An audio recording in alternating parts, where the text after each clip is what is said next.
नवराज सरको लागि सत्य के हो? सत्य भ्रम हो। तपाईँलाई अचम्म लाग्छ होला। सत्य मैले भ्रम त भने, सत्य समय सापेक्ष हुन्छ। युनिभर्सल कुरा चाहिँ तथ्य हो। म 1 मिनट समय लिउँ। हस् प्लिज। 2072 सालको भूकम्प गएको थियो, हामीलाई थाहा छ। हजुर। रेडियो नेपालमा म 24 घन्टा बस्थेँ र 24 घन्टा मैले लाइभ गरेँ। त्यो 24 घन्टा लाइभ गर्दा मैले के भने कृपया घर नजानुहोस्, चौरमै बस्नुहोस्, सबैजना सँगै मिलेर बस्नुहोस्। लुगा 2टा छ भने बाहिरको कोट वा ज्याकेट छ भने फुकालेर अर्कोलाई दिनुहोस्। भात एकै ठाउँमा पकाउनुहोस्, एकै ठाउँमा खानुहोस्, एकै ठाउँमा सुत्नुहोस्, गीत गाउनुहोस्, मादल बजाउनुहोस्, नाच्नुहोस्, झुरुप्प बस्नुहोस्, प्लिज घर नजानुहोस् भने मैले। त्यही नवराज लम्साल हो, त्यही रेडियो नेपाल हो, यही मुख हो।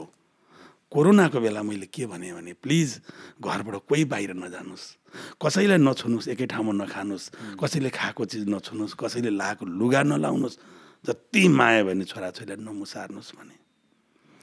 ऱ्यान्डमली 72 को भूकम्प पछिको भोइस र कोरोना कालको मेरो भोइस लएर एकै ठाउँमा सुनायो भने दुनियाँले मलाई बौला भन्दैन। तर भूकम्पको बेला मैले बोलेको पनि सत्य थियो, कोरोनाको बेला मैले बोले पनि सत्य थियो। त्यस कारणले सत्य भनेको सापेक्षित कुरा हो, तथ्य भने एउटै हो।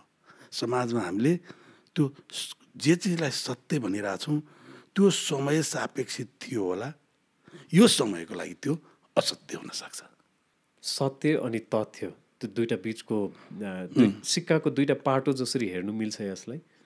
सत्यले जन्माएको तथ्य हुन्छ कि तथ्यभित्र सत्य लुकेको हुन्छ? तथ्यभित्र सत्य लुकेको हुन्छ। आफूले आफूलाई तपाईँले मानेर हिँडेको तथ्य, तपाईँले स्वीकारेको तथ्यलाई कहिलेकाहीँ मैले स्वीकारेको सत्य पनि हुन सक्छ, तर युनिभर्सल कुरा अलग्गै हुन सक्छ। जुन सत्यहरूलाई स्वीकारेर हिँड्नु भएको छ या तथ्यलाई स्वीकारेर हिँड्नु भएको छ, कतिको ललकार्नुहुन्छ आफूले आफैलाई कि हिजोको त्यो सत्य भोलि? यो तपाईँले बडा मिठो कुरा गर्नुभयो। पहिलो कुरा, बाँच्नको लागि बाँच्ने हो कि बाँचे जस्तो बाँच्ने हो कि आफ्नै लागि बाँच्ने हो? तपाईँ र म यतिखेर कोलोराडोमा तपाईँको स्टुडियोमा बसेर संवाद गरिरहेको छु। म अमेरिका आएको ठ्याक्क 30 दिन भयो, 30औं दिनमा तपाईँसँग संवाद गरिरहेको छु। हजुर। यो यहाँ तपाईँ र म बसेर यहाँ संवाद गरिरहँदा अब यहाँबाट हामीलाई एकछिन मानिलिनुहोस् नेपाल फर्कनु छ भने डेस्टिनेसन त फलानु फ्लाइट फलानु ठाउँमा रोकिन्छौँ भन्ने होला नि। जिन्दगीको पनि एउटा डेस्टिनेसन र एउटा फ्लाइट रुट आफैले बनाउनुपर्छ। तपाईँ बिहान जुरुक्क उठ्नुहुन्छ, दाल भात पकाउनुहुन्छ, खानुहुन्छ, अलिकति काम गर्नुहुन्छ, बेलुका आउनु दाल भात पकाउनुहुन्छ, खानुहुन्छ। यो समाजसँग तपाईँलाई केही सरोकार छैन। बस उहाँहरूलाई मेरो केही भन्नु छैन।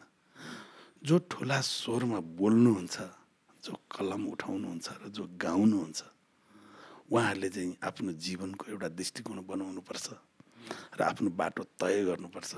र मैले भने चाहिँ सत्यहरू समय सापेक्षित हुन्छन्, तथ्य के हो त्यो खोज्नुपर्छ भन्ने मलाई लाग्छ।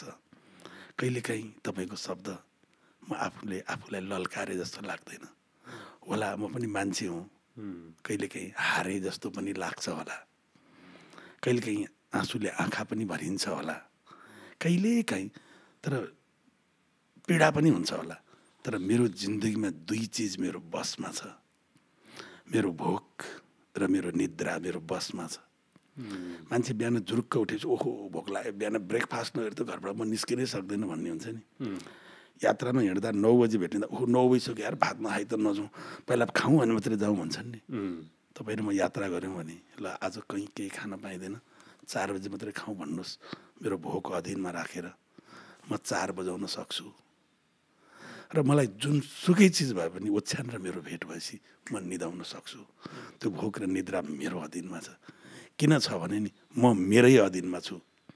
म समाजका अनावश्यक तनावहरूको अधीनमा छैन, म समाजको अनावश्यक टिप्पणीहरूको अधीनमा छैन, म समाजको अनावश्यक गाली गलौजको घृणा अपमान वा मान सम्मानको अधीनमा छैन।